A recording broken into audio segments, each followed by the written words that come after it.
hello everybody. Hardy bunch here who have ignored the allures of AI to be here for an actually incredibly important discussion on an incredibly interesting topic, especially for those of us at the Financial Times, investing in the transition and exploring the balance between risk and reward, or put another way, who's paying for the energy transition? Are they investing enough? And if not, why not?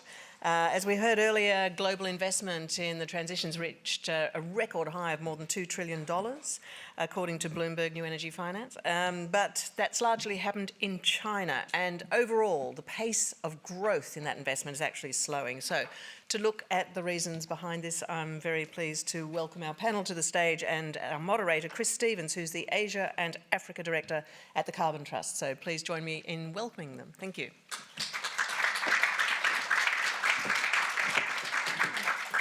Thank you very much, Polita, and very good to have you all here for this afternoon's session.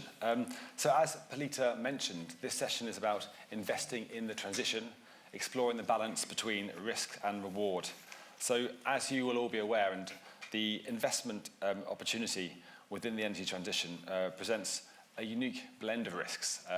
And this morning's keynote by Mary from the International Energy Agency mapped out some of those figures around the positive trends that we've seen in terms of the increased investment in low carbon generation versus fossil fuels.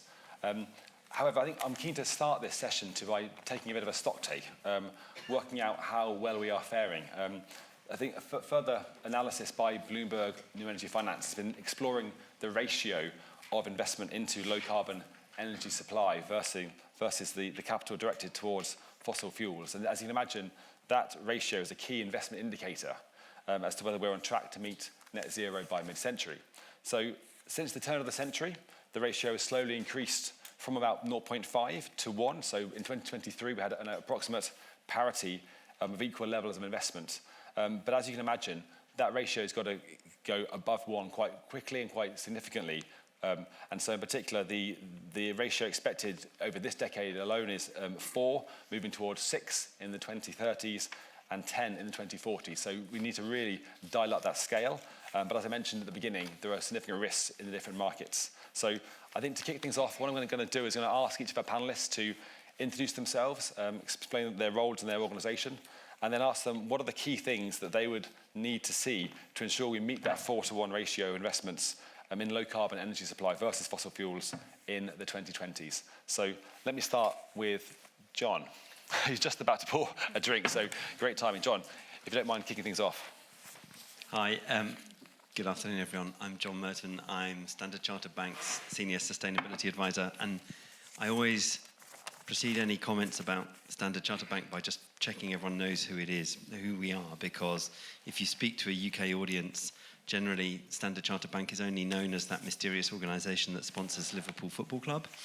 And it doesn't really mean much to anyone else, but we are the 5th largest bank in the UK, probably the bank you've never heard of, because we are essentially an emerging markets bank, and we were incorporated in South Africa and China and India before we were incorporated in London. And 85% of our revenue comes from Asia, the Middle East and Africa. So we're a sort of unusual beast in that we're essentially an Asian African focused bank that happens to be headquartered and regulated in the UK, which throws up opportunities and challenges as you might imagine.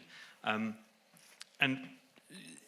within a bank, for Standard Chartered to make sure that we're lending more to renewables and much more to renewables than we are to fossil fuels, it really comes down to quite a simple equation that at the end of the day, it has to be more profitable to lend to renewables and to clean energy than it is to lend to oil and gas.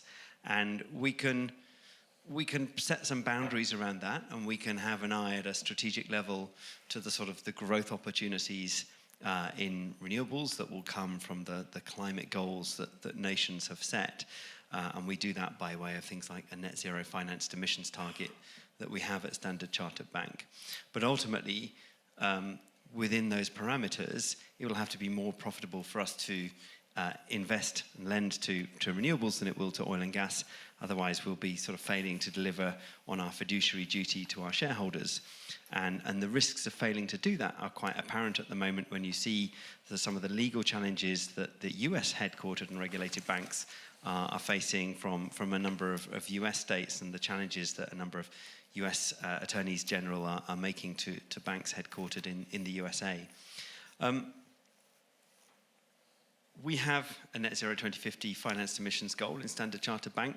Our financed emissions are about the same size as Austria's, so we're sort of a country in terms of our financed emissions, and we have to essentially have the equivalent of an environment ministry to help bring those emissions to zero by 2050.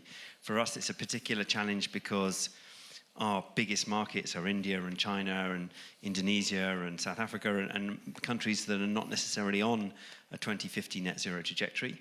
So if we're to keep our clients with us, we have to walk them and help them towards lowering their emissions.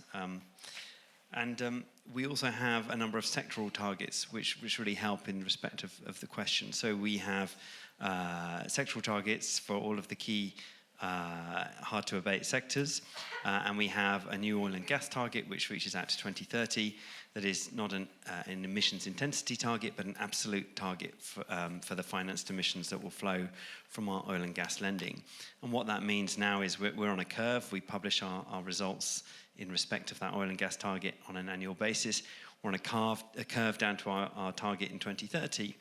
And it means that any lending to oil or gas that's going to be considered by the bank has to essentially pass through the gatekeepers in our sustainable finance team who monitor our progress towards that net zero target, which is in line with the IEA's net zero emissions 2050 1.5 degrees C pathway. So we think it's based in science, and we track our progress against that target, whilst also working with our clients to sort of encourage them in their own transition journey to switch from being oil and gas producers to essentially energy companies in the way that Ørsted and others have done. It's not an easy journey because for many of the oil and gas firms, their returns are higher than the returns you see in the renewable energy sector. And I was just in the last session and Suleiman was talking about the success of CFDs in the UK in terms of bringing down the cost of generation. They've done that essentially by de-risking generation, and then companies are bidding to supply at the lowest cost against that. But if you have a risk-return curve, if you de-risk it, the returns are likely to fall, especially if you have a competitive environment.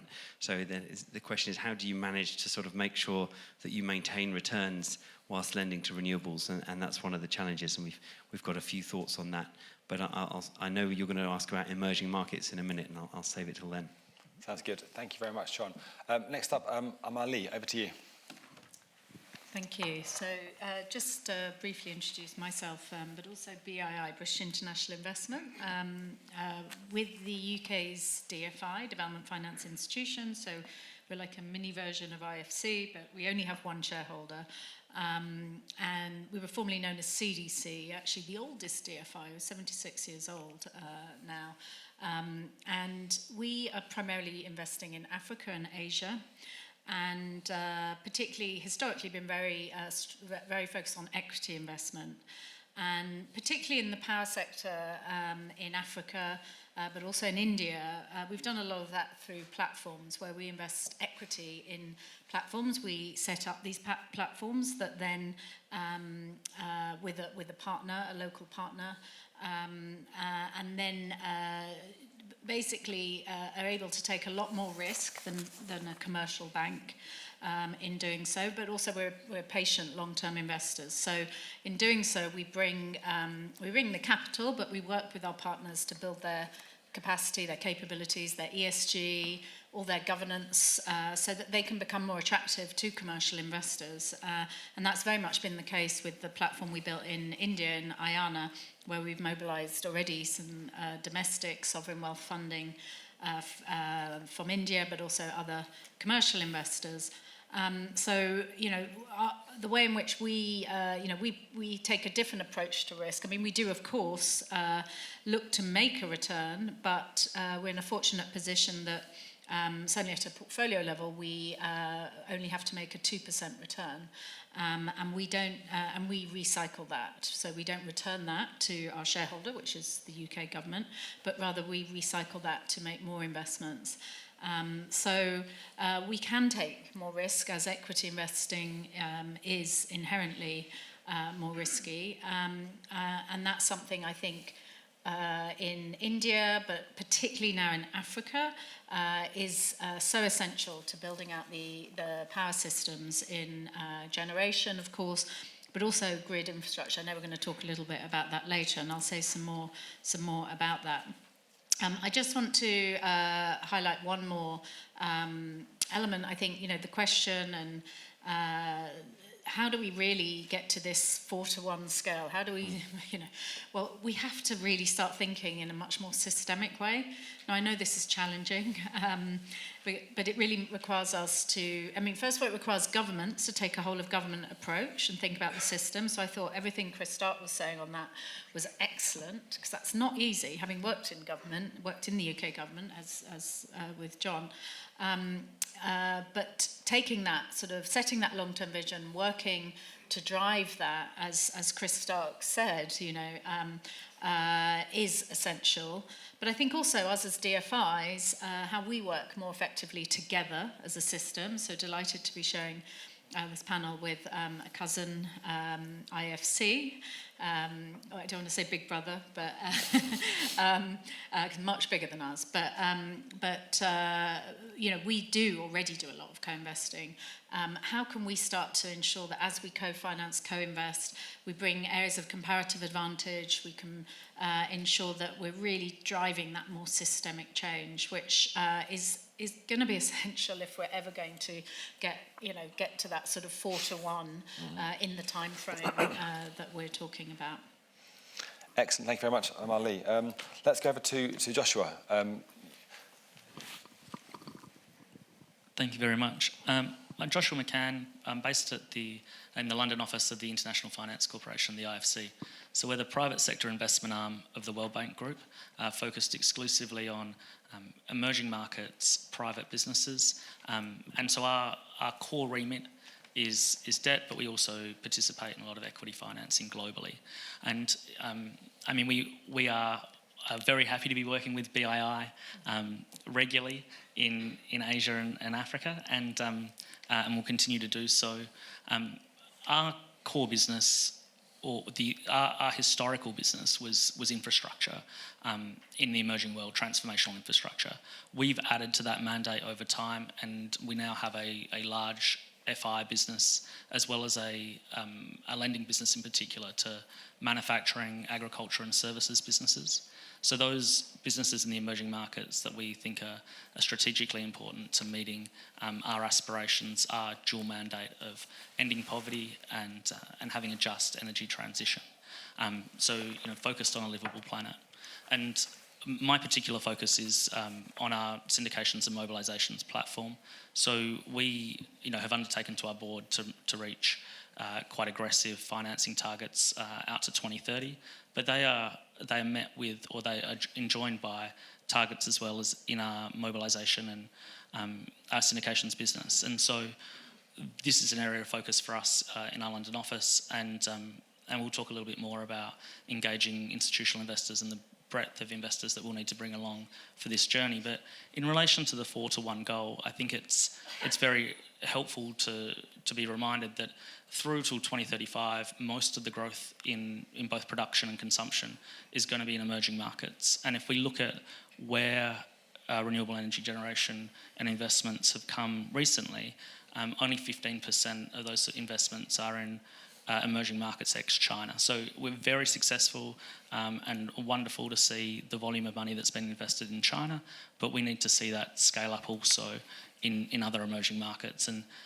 the process of getting there is obviously very multifaceted. It's going to require a lot of financing. It's going to require innovation in delivery of renewable projects, but it's also going to require creating scalable and replicable processes for governments, both at the sovereign and sub-sovereign level, who are resource constrained, who are facing difficulties accessing, competitive bids if they were to put new generation capacity to market, and making sure that we've got processes available that allow interested parties to to contract for new renewable generation in a manner that's replicable globally.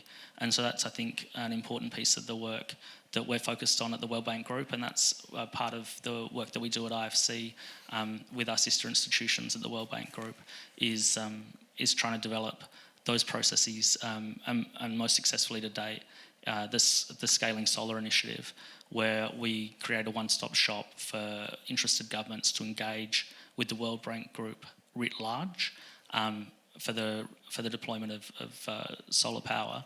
And I think that those sorts of approaches are going to be very necessary if we're to reach the 4-to-1 goal on the timelines we're talking about. Very good. So great to hear those three perspectives from individuals more focused on the emerging markets opportunity and challenges. Emma, over to you, a bit closer to home. Keen to hear your thoughts on how you get that scale of the investment in the UK. Great. Thank you very much. Hi, everyone. I'm Emma Floyd. I'm a director in the Department for Energy Security and Net Zero, and I'm setting up Great British Energy, which you might have heard is a new publicly owned energy company, wholly owned by the government. Now, I expect the first question you want to ask me is, what is Great British Energy? So what Great British Energy will be doing is it will be developing clean power assets. So it will be working with the private sector. Some of this will be through equity investment. Some of it will be doing itself. The vision is for it to be a bit like Ørsted.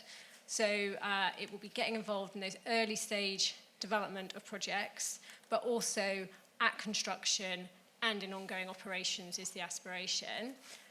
Very much looking to do this with the private sector. It's been capitalised with 8.3 billion, which in some ways is a lot of money, but also in other ways is not very much money when you think about how much is needed for the energy transition. In the UK, I think we're sort of saying 40 billion over the next few years to 2030, and then and then 130 billion to 2040 to get to net zero. So there's a lot of investment needed and a lot of opportunities. Great British Energy will also be looking to sort of maximise opportunities for UK companies and UK jobs. So we'll be looking to sort of create supply chain opportunities in the UK, both through investing, but also by doing convening and bringing people together for that, and looking at where might there be competitive advantages we currently have as a country that could be transitioned across into the energy sector too. If you sort of think about your question about, what do we need to kind of make that investment happen? I mean, there's definitely some things that you'll need from the government. So I'm sure people would talk to me about challenges with grid connections, challenges with the planning system, which we're very well aware of and working on. With part of the sort of rationale for Great British Energy as well is so that we have public ownership of the energy system in the UK. You see that lots of other countries do that, so that some of the benefits from investing in the energy system go back to the citizens of this country. And part of the reason I mention that is because actually part of the challenge for the transition is community engagement and community acceptance, and I think there's something in terms of the investment, and I'm sure this is the same globally as well, but how can investors help make this feel acceptable to individuals, and how can investors help mitigate some of the things that are more difficult that need to be done as part of the transition to sort of build this infrastructure that's really, really important for the future. The UK, like many other countries I'm sure, has got lots of innovation, lots of good engineering pedigree. There's lots to kind of go after to think about how can we do things smarter, more efficiently, differently. And there's loads of people doing lots of really interesting things in the energy sector to think about how can that evolve for the future to achieve net zero. And there's lots of opportunities to invest in things. I think there's also something for investors about, colleague talked about patient capital is obviously going to be really important, and that sort of risk-reward balance is always really important, isn't it? But where are there emerging ideas, entrepreneurs, and have they got a pathway to commercialisation? Can investors help with what that roadmap is to commercialisation, and then help think about how can we create that entrepreneurial opportunity that will really sort of make the transition effective. It's definitely a big, ambitious thing to have to do, isn't it? But there's also lots of things to be excited about and lots of challenge. And the world's going to look different. So Great British Energy is really excited to be part of that. It's only been a few months old, so there's a lot. I'm still busy. I've got a board now, but I've still got to get a few more people around to make this a reality. But it's got a really exciting remit and a lot of backing, so hopefully it will be a good part of the future. Great, no, thank you, Emma. And we're going to come back and go a bit of a deeper dive into the UK opportunity and challenges shortly. But as you'll have sensed, there's quite a depth of expertise from the emerging markets on the panel today. So we're going to go there first of all. Josh mentioned this imbalance in terms of where the growing levels of clean energy investment are going. Yes, significant levels in China, but the emerging markets and developing economies outside China, where that significant investment need is very clear, there's not the investment going there. So I'm keen to sort of begin to ask, let's start off with Amar Lee of the BII. You mentioned that decades of experience of addressing this financing challenges across the energy transition in Asia and Africa. What different approaches can DFIs take to mobilise the commercial capital in those markets? And can you give a practical example of how that's happened? Yeah, thank you. No, it's quite interesting because obviously we talk a lot about mobilisation. I mean, we've been talking about it for quite a while, the billions to trillions. When we look at how we assess progress towards that, I think we generally, and I say we, those working in development finance particularly, take a fairly conservative approach.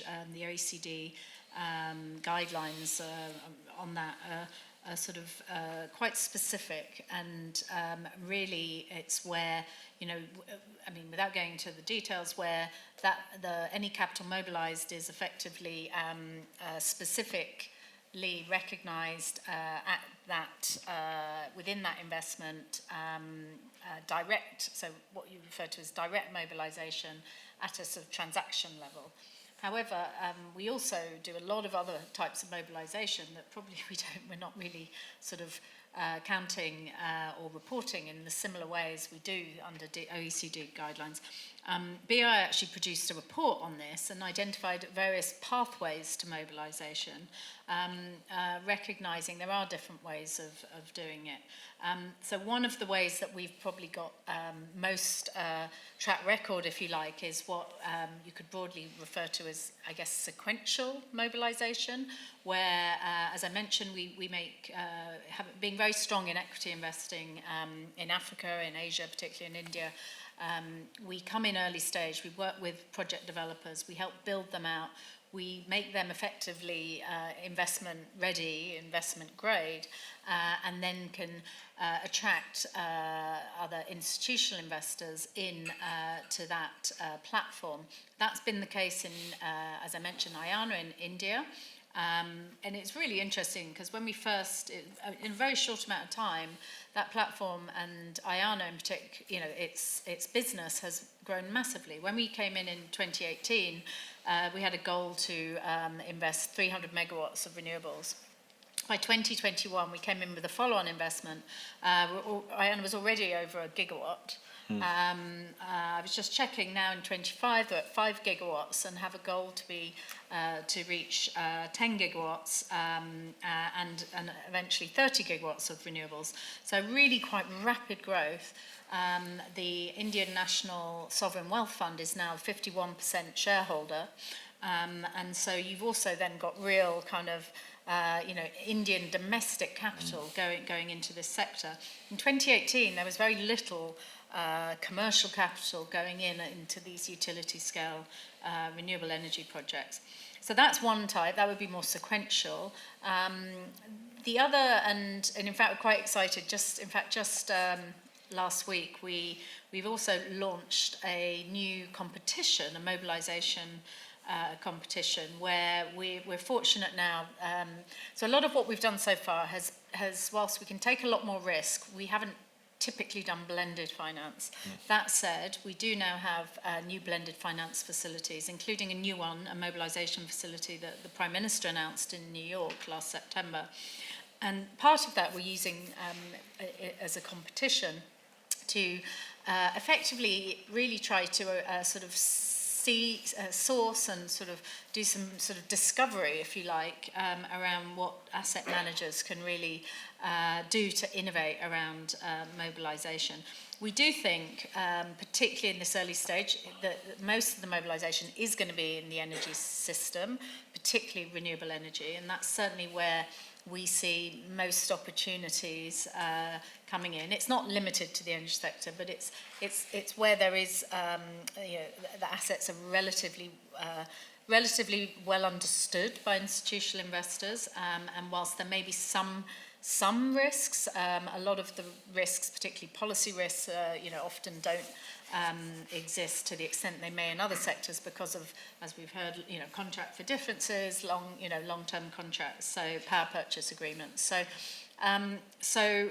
it is a big area for us. As I say, this competition is sort of something to try and help innovate, help move us collectively so we can learn as an institution, but also with the market, because we see there's a lot of really interesting ways in which we can think about mobilisation beyond just the more traditional way in which the OECD account for that. And I'll come back later and talk about an interesting mobilisation for transmission that Excellent. we announced at the end of last year as well. Very good. And excellent. Really good to hear that example in India where you got that down. The backing of the Indian, the domestic capital coming in alongside your initial seed investment. I guess same question for Josh as well. Any practical examples where the IFC has been really looking to bring that local commercial capital to play in this sector?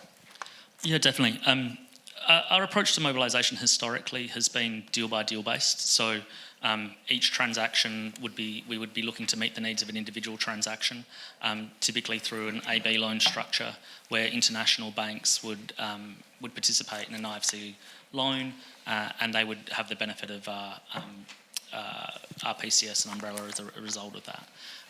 But over the last 10 or so years, we have moved quite dramatically towards portfolio-based approaches. There is more capital in the world than what is on the commercial bank's balance sheet. There are other people who can lend into the transactions we're looking to complete. And so we have built out over the last decade a $16 billion institutional investor and insurer engagement through our managed co-lending portfolio program. And this is where we have individual investors or insurers agree to a forward-looking arrangement with IFC where they'll participate in eligible transactions pre-agreed. They pre-agree eligibility with us and they'll participate in those transactions and allocate money into them.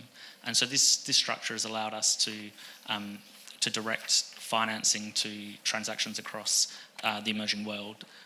So we at IFC have 100 country offices originating transactions in each emerging market. And so through a portfolio approach like this, we can pre-agree eligibility criteria and then have an institutional investor or a sovereign wealth fund participate in those transactions as a result of that program in a manner that allows our teams to originate with confidence that the financing will be available. The other thing to note about this program is we wouldn't have necessarily expected this at the start of when we started working on a portfolio platform, but $10 billion of that financing that we have secured has come from credit insurers. So global insurance partners providing an unfunded credit insurance product that allows us to extend additional financing to our clients. And so that's a significant amount of money that we're able to move into renewable projects that fit eligibility criteria for the individual programs. And the most remarkable thing I think about that, the engagement with the insurers, both I suppose other than the scope of it, is that that's $10 billion that has been secured without any concessional financing. So at a portfolio level, you do have the capacity to layer in a junior tranche or a mezzanine tranche to make sure that you're meeting the needs of the investors you're working with. But on the credit insurance piece, we're doing that without any concessional financing. I think that there is, for good reason, an obvious focus in the DFI space at the moment towards securitisation. Our cousins at AFDB have already completed a securitisation of their transactions. Similarly, RDB Invest have also completed a securitisation. We will shortly bring to market the first global emerging markets securitisation for transactions we've already committed. And I think this is another way that we're trying to engage with broader ranges of capital providers because, as we've discussed, and the premise of this entire conversation is the sheer volume of financing required over a very limited period of time is difficult to comprehend relative to where we would have been historically. And so we need to find ways of engaging each investor and the particular needs they have, and then also at the margins making sure that the requirements placed on them and their operating environment allows them to participate in these transactions, we would like them to. There was a very exciting announcement yesterday from the UK government and a collection of British institutional investors in relation to a new platform or approach to make sure that they can invest in emerging market transactions and to address the current limitations that are holding back UK asset managers from putting money to work in emerging markets. And I think that those are the sorts of developments that are really important, because our previous deal-by-deal engagement is not going to deliver the volumes we need. We need to pre-agree financing, years in advance. Absolutely, yeah. Huge volumes. Very good. No, helpful to hear that then, how there's routes to scale by looking at the different institutional investors who got those access to deeper capital pools. Moving on to John with Standard Chartered's emerging market exposure, you've got a good understanding of the tricky risk profiles that are faced there in terms of currency risk, off-taker risk, which often puts off lots of international capital providers. Can you share some experiences and ideas around ways that blended finance that Amali mentioned can begin to address some of those risks and begin to really support the scale of investment into the clean energy projects that we're looking to see? Yeah, sure, I can try. So blended finance, putting some public money into a private sector transaction in order to make the whole of it bankable is a useful way of getting transactions off the ground on a deal-by-deal basis. And I don't want to knock it, because I spend a large portion of my working day doing it. Equally, given the sort of figures that Josh has set out and the need to scale and move more rapidly, a transaction-by-transaction approach is always going to be challenging. And you always sort of hesitate to quote renewable energy statistics because they're moving so fast, but I read it yesterday, and I think it's still current, is there's more solar installed in the UK than there is in Africa, which, when you look outside, sort of does give you pause for thought. And one of the reasons for that is it's very difficult to raise commercial finance to invest in Africa as a result of a lot of the lending rules that affect UK, EU, US headquartered banks that are subject to essentially Basel III, which are the new regulatory requirements that have been brought in the light of the financial crash. And my CEO was saying at Davos, those regulations have very effectively moved banks away from riskier investments, and they encourage you, to essentially make sure that there's no repeat of the financial crash. But they were designed to solve that problem. They're not designed to solve the problem of how do we mobilize the sums of finance that are required in order to deliver on our climate goals, on our sustainable development goals. And by way of example, for those of you not in the financial sector, we need to hold more capital against a loan if it's in a risky country than if it's in an OECD country. We need to hold more capital against a loan if it's long tenor than if it's short tenor. We need to hold more capital against loans in foreign currency where there's foreign currency mismatch. All of which mitigates against investment in renewables and lending against renewables, because, as has been said on this panel, they're very capex heavy. So you often need a long tenor in order to make the loan payable. You lock in your exchange rate requirements on day one, and then you've got currency mismatch throughout the loan potentially. And also you're often having to finance on a project finance basis. And when you do project finance, the default is you essentially have to default to the worst of the project risk or the country risk. And if you're building a solar plant in a risky country, then you have to default to that risk, all of which means you need to hold a lot more capital. It makes the lending a lot more expensive, the returns a lot lower. And as a consequence, it's much easier for me and my bank to lend to a solar farm in London than in Lagos, even though you have to ask, well, what's the value actually if you're investing in Lagos or Lilongwe? You're actually not only having a climate impact, which is higher than if you're doing it in London, because probably the underlying carbon intensity of the transmission, the generation you're displacing is higher in Lilongwe or Lagos. But also you're having a human impact in terms of livelihoods and expansion of access to electricity and so on. So there are challenges. and we'll probably need to move beyond a project-by-project approach. You see some elements of that in country platforms, and because they do allow you, when they work well, and they don't always work well, they do allow you to solve at a system level and have a discussion about, a range of issues, including regulatory issues, so that government money, from BII or from IFC or wherever, can go to those issues where you really need the public money applied, and then regulatory reform can take place that allows you to fully commercialize those sectors that are investable in other nations. And in South Africa, for example, they've done a really good job of changing some of the rules about embedded generation that has enabled private sector lenders to move much more rapidly into the generation space than was hitherto possible. And that opens up some opportunities. So, for example, vertical integration in the power sector. In the earlier panel, the lady from the wind energy farm was talking about how they're co-investing with BASF in Germany to help supply BASF's power needs. If we lend, for example, to a mining company with a good credit rating in South Africa, we can lend against their balance sheet.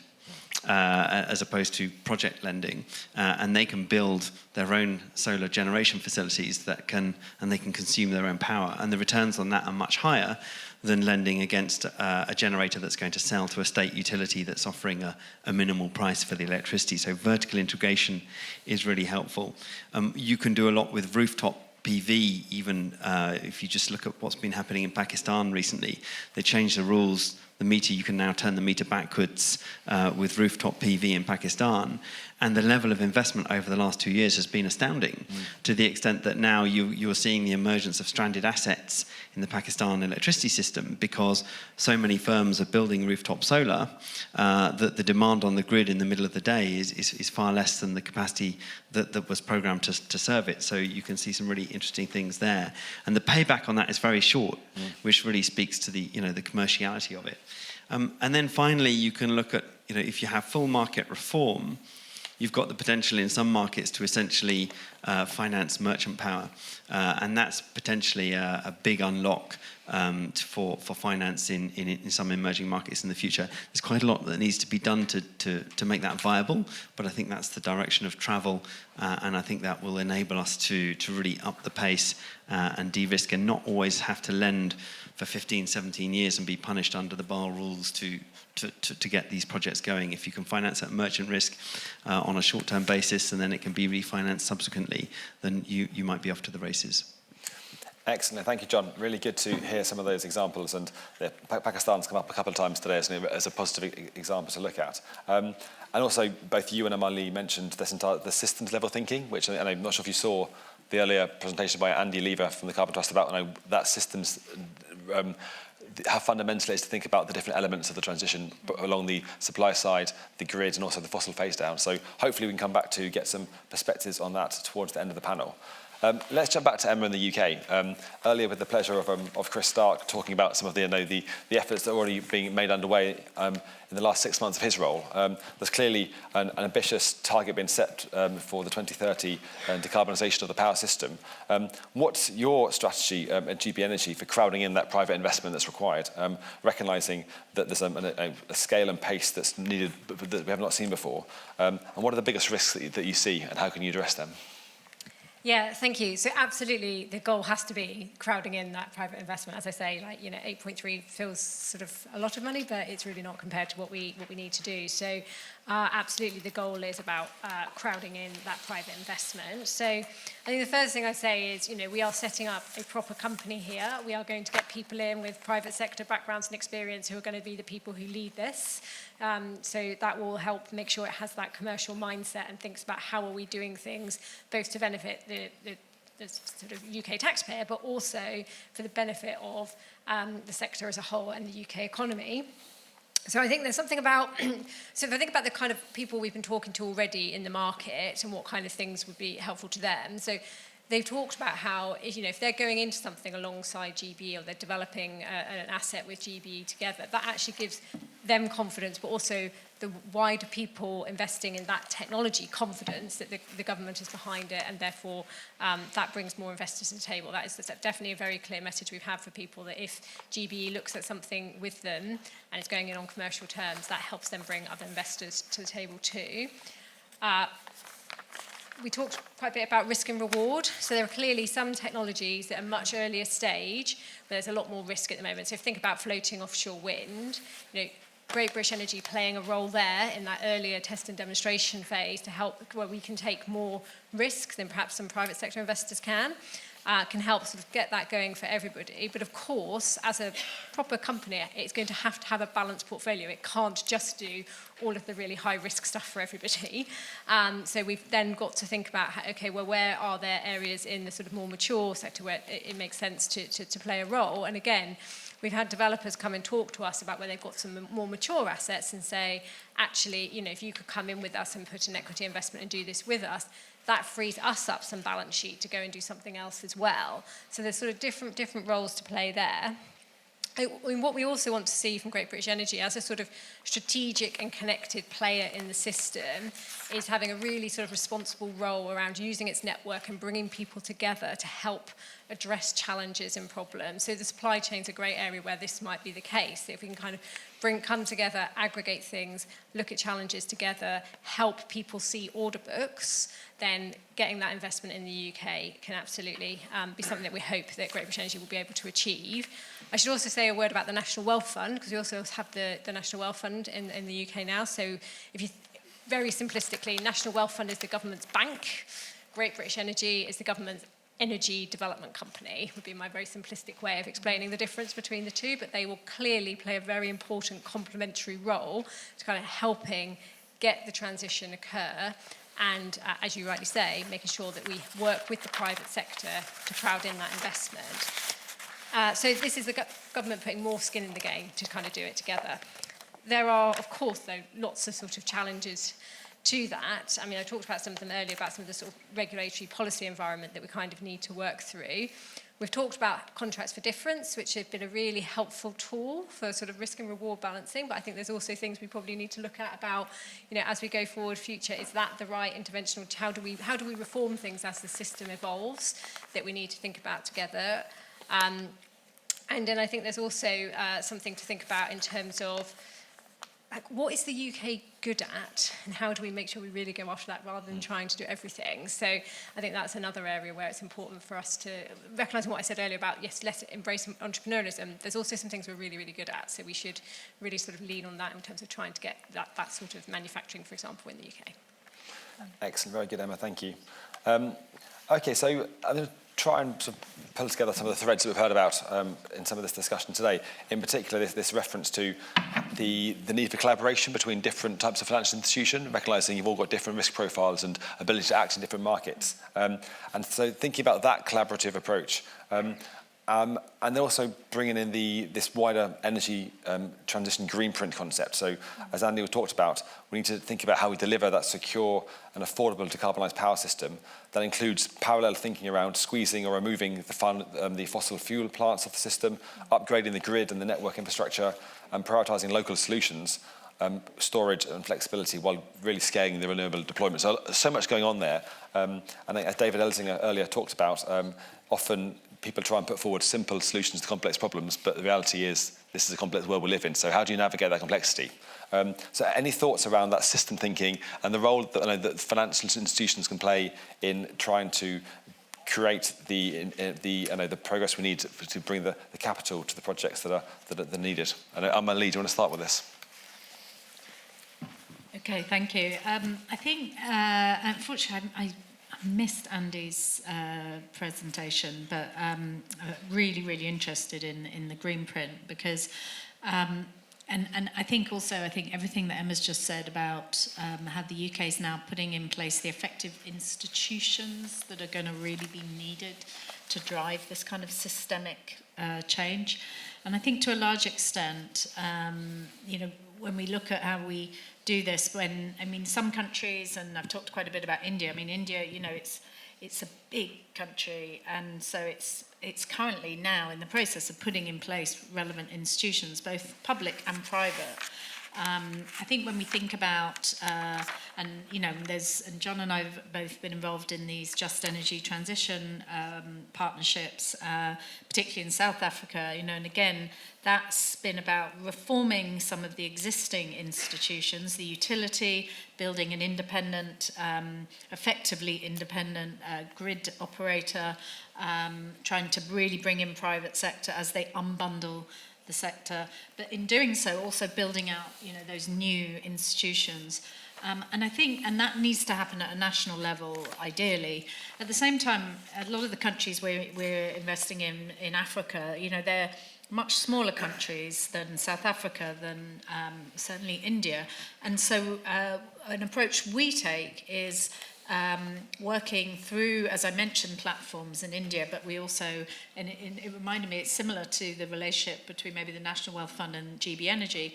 I mean, we invested, again, equity in Globalec, the biggest, certainly was, maybe the second now biggest independent renewable energy power developer in Africa, sub-Saharan Africa, certainly. And we're like the financier, they're the project developer. And they, because they have this sort of concentrated expertise, they're able to engage on the ground with the governments. Imagine, you'll be engaging with local authorities, trying to overcome the sort of, real problem solving to then bring in the private capital. And we do need these really effective institutions, if you like, whether they're in the public sector, which absolutely we need to have, strong public sector, public policies that can enter into public-private partnerships, particularly for grid infrastructure. But we also need to have effective institutions that can work with the private sector as well. And I think that's a lot of what we as DFIs do, either directly ourselves or via sort of intermediaries. As I say, at BIA, we've got quite a good track record in developing these platforms where we concentrate expertise to drive that. So, I think that's really essential.